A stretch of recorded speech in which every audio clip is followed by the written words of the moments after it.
नमस्कार दोस्तों, मैं हूं रवि कुमार और आप देख रहे हैं रेलवे डिपार्टमेंटल यूट्यूब चैनल। आज के वीडियो में आप लोग पढ़ेंगे स्टेशन मास्टर का क्वेश्चन पेपर जो 21/8/2021 को जबलपुर डिवीजन में हुआ था। तो पहला क्वेश्चन है, सामान्य एवं सहायक नियम पुस्तिका में कितने अध्याय हैं? तो ऑप्शन है 16, 17, 18, इनमें से कोई नहीं। तो इसका सही उत्तर होगा 18। अगला प्रश्न है, मालगाड़ी के इंजन में कितने mm तक का फ्लैट टायर की सीमा अनुमत है? तो इसका ऑप्शन है 50 mm, 60 mm, 65 mm, 70 mm। तो इसका सही उत्तर होगा 50 mm। अगला प्रश्न है, गाड़ी के कैश साइडिंग में प्रवेश किस प्रकार की दुर्घटना है? तो इसका सही उत्तर होगा कि सांकेतिक दुर्घटना।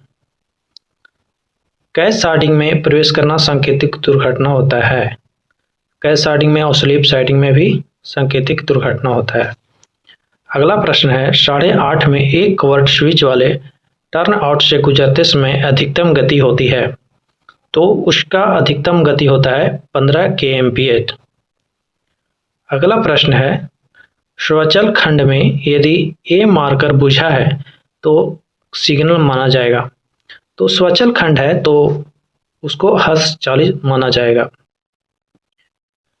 अगला प्रश्न है, पिछले स्टेशन मास्टर द्वारा प्राधिकृत करने पर लोको पायलट IBS को ऑन में पार करते समय सीटी कौन सा बजाएगा?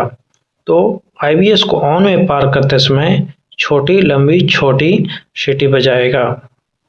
अगला प्रश्न है, अस्थायी इकहरी लाइन यानी TSL के दौरान जाने वाली प्रथम गाड़ी की गति क्या होगी? तो पहली गाड़ी की गति 25 kmph होगा। अगला प्रश्न है, CC रेख वाली मालगाड़ी में प्रस्थान स्टेशन पर ब्रेक पावर कितना होना चाहिए? तो प्रस्थान स्टेशन पर 100% उसका ब्रेक पावर होना चाहिए। अगला प्रश्न है, चिकित्सा राहत गाड़ी दोहरी निकास होने पर कितना मिनट में उसको निकलना चाहिए? यदि दोहरी निकास है तो उसको 15 मिनट में निकलना चाहिए। अगला प्रश्न है, गाड़ी के हेडलाइट खराब होने पर अधिकतम गति क्या होगी? यदि गाड़ी की हेडलाइट खराब हो गई है तो उसकी गति होगी 40 kmph। अगला प्रश्न है, अनुमोदित विशेष अनुदेश द्वारा जारी किए जाते हैं, यानी अनुमोदित विशेष अनुदेश किनके द्वारा जारी किए जाते हैं? तो इसका सही उत्तर होगा CRS। अगला प्रश्न है, यदि 5 हुटर बजते हैं तो इसका अर्थ होता है, यदि 5 हुटर बजता तो इसका क्या मतलब होता है? तो इसका मतलब ये होता है कि ART और MRP की आवश्यकता है कहीं दूसरे स्टेशन पर यानी बाहर। अगला प्रश्न है, समानांतर गर्म धुरा युक्त गाड़ी को स्टेशन के किस लाइन पर लिया जाएगा? तो इसका सही उत्तर है कि मेन लाइन, यानी हॉट एक्सल होने पर गाड़ी हमेशा मेन लाइन पर ही लिया जाता है। अगला प्रश्न है, मेल या एक्सप्रेस गाड़ी में SLR के पीछे कितनी बोगी लगा सकते हैं? तो SLR के पीछे 2 बोगी अधिकतम लगा सकते हैं। अगला प्रश्न है, C क्लास ODC चलाने की अनुमति किनके द्वारा दी जाती है? तो C क्लास का ODC चलाने की अनुमति PCOM यानी प्रमुख मुख्य परिचालन प्रबंधक के द्वारा दी जाती है। अगला प्रश्न है, स्वचल ब्लॉक पत्ती में उल्लेखित पर्याप्त दूरी कितना होता है? तो स्वचल ब्लॉक पत्ती में 120 मीटर पर्याप्त दूरी होता है। अगला प्रश्न है, IBS एक श्रेणी का स्टेशन है, यानी IBS किस श्रेणी का स्टेशन है? तो IBS C क्लास श्रेणी का स्टेशन होता है। अगला प्रश्न है, पूर्ण ब्लॉक पत्ती में धुंध और कोहरे के मौसम में गाड़ी की अधिकतम गति कितनी होती है?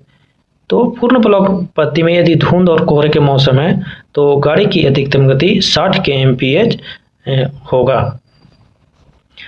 अगला प्रश्न है, बुलावा सिग्नल ऑन स्थिति में रोशनी देता है। बुलावा सिग्नल को ही कॉलिंग ऑन सिग्नल बोलते हैं। तो ऑन स्थिति में कोई भी रोशनी नहीं देती है और ऑफ स्थिति में एक छोटी पीली रोशनी देती है। अगला प्रश्न है, सहायक नियम किनके द्वारा जारी किए जाते हैं? तो सहायक नियम PCOM यानी प्रमुख मुख्य परिचालन प्रबंधक के द्वारा जारी किए जाते हैं। अगला प्रश्न है, शंटिंग के लिए अधिकार पत्र है। तो शंटिंग के लिए अधिकार पत्र T806 दिया जाता है। अगला प्रश्न है, ब्लॉक सेक्शन किस सिग्नल से शुरू होकर के अगले स्टेशन के प्रथम रोक सिग्नल के आगे पर्याप्त दूरी पर समाप्त होता है? तो ब्लॉक सेक्शन जो है होता है वो अंतिम रोक सिग्नल से अगले स्टेशन के प्रथम रोक सिग्नल के आगे पर्याप्त दूरी जो होती है वहाँ तक ब्लॉक सेक्शन कहलाता है। अगला प्रश्न है, भारतीय रेल में कुल कितने मंडल हैं?